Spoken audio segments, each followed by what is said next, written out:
So you were new to the whole world of My Big Fat Greek Wedding. Talk about working with this hilarious cast. Well, I'd never made a sequel before, and I hadn't really thought the process through too much. I didn't realize that when I was on set, I would have these actors, incredible actors, come onto the set, and they would already be absolutely clear about their own characters. And of course, when you work on a regular film, everyone's turning up for the first time, and there are in-depth conversations with actors about their character and how they should be seen and how they would react in this way or that way. But the absolute joy in working on a project like this is that everyone turns up in character. They know their characters better than I know them because they've been living with them for the last 12 years or so.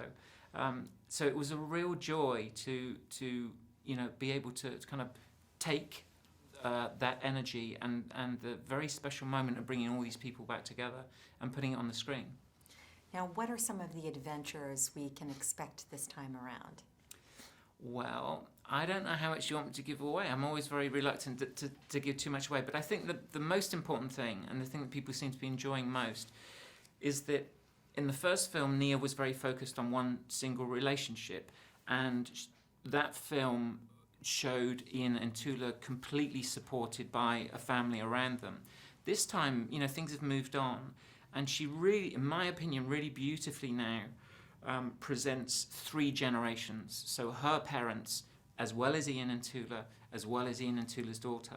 And I think one of the things which maybe makes this one even feel a little deeper and a little richer is that, Nia has had experiences in her life in the last 15 years, which she, as always, she puts into her writing.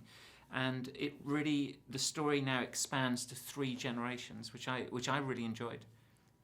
Great.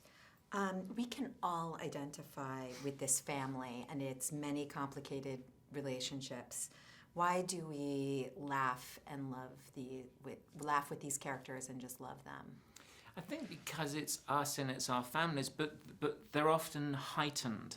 And, does anyone really have an auntie like Aunt Vula?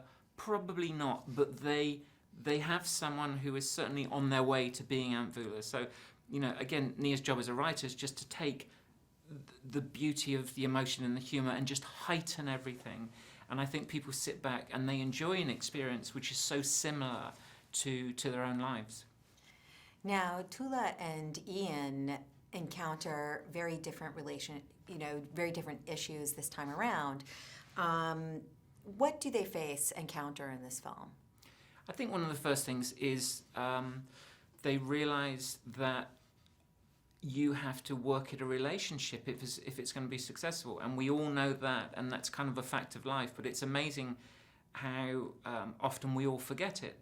And we find Ian and Tula in this film at a stage where, life is kind of predictable, and maybe Tula doesn't spend as much time, Tula and Ian actually, looking after themselves. They don't make the effort anymore. They don't go on a date anymore. They're so busy looking after other people and schools and clubs and organisations that they've kind of lost touch with each other a little bit.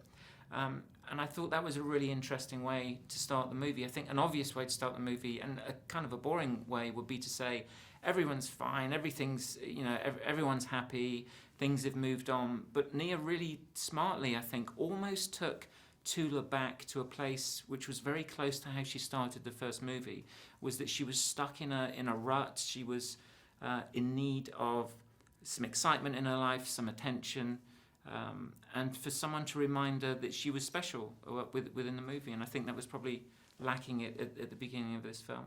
Thank you so much. You're welcome.